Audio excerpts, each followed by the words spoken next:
what the Detroit Pistons are doing to Bojan Bogdanovic, but it's very confusing. They trade for him. Great trade to get him. They just had to get Kelly Olynyk and I think a second-round pick. But Bojan was extended immediately. He's on an expiring deal. They extend him for 2 more years on a young, exciting team. And you wonder to yourself, why is that? Troy locked him down to a 2-year, $39.1 million extension. He was supposed to be some big part of the Pistons' future until 2 things happened. 1, Pistons stink, like I just said. They stink. 7-22, they sit atop the standings. That is the worst record in the NBA. Again.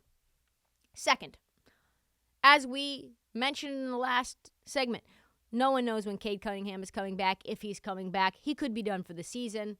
5 of the 7 Pistons wins came with Cade in the lineup. It's time for Victor Wembanyama, folks. And if it's time to tank, if it's time to play like shit for Vic, it's time to go full send mode. Which means the Pistons are actually considering the guy that they just extended, Bojan Bogdanovic, despite the fact that the team, the fan base, the front office, all really, really like him. Guess who covets him? Team that needs some three-point shooting, needs someone to be able to play make, create, get into the mid-range. Yeah, the Los Angeles Lakers, that's who. And it makes sense, right? He's 6'7". He's a three-point shooting sniper. He unlocks tons of spacing for them. Right now, this year, he's shooting 21, 4, and 2, 44% from 3, 90% nearly from the free throw line. And this is on a terrible team. Imagine what he could do if he could get some open looks. So the Lakers decided, okay, we're going to put forth an offer.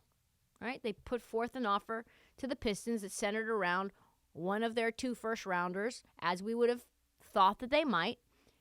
But because it's Rob Pelinka and he's a slime ball, there were protections attached because the Lakers know they're not very good. And Troy Weaver could not have said no fast enough, right? He's like, absolutely fucking not, go away, bye.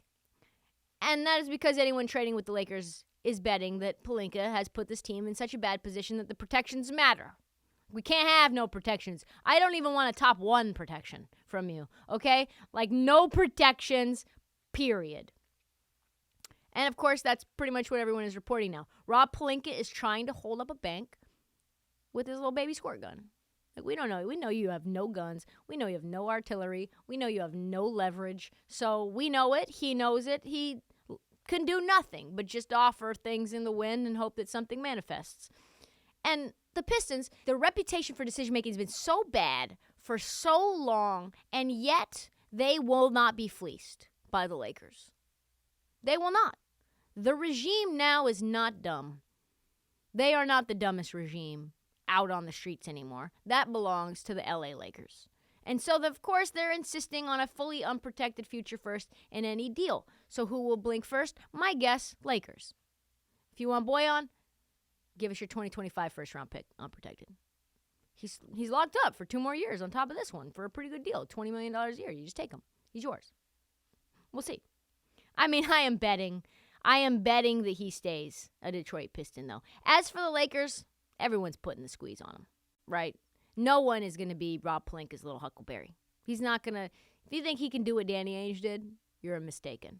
It's either unprotected firsts or nothing. And nothing means more LA Lakers mediocrity, which means more happiness for me.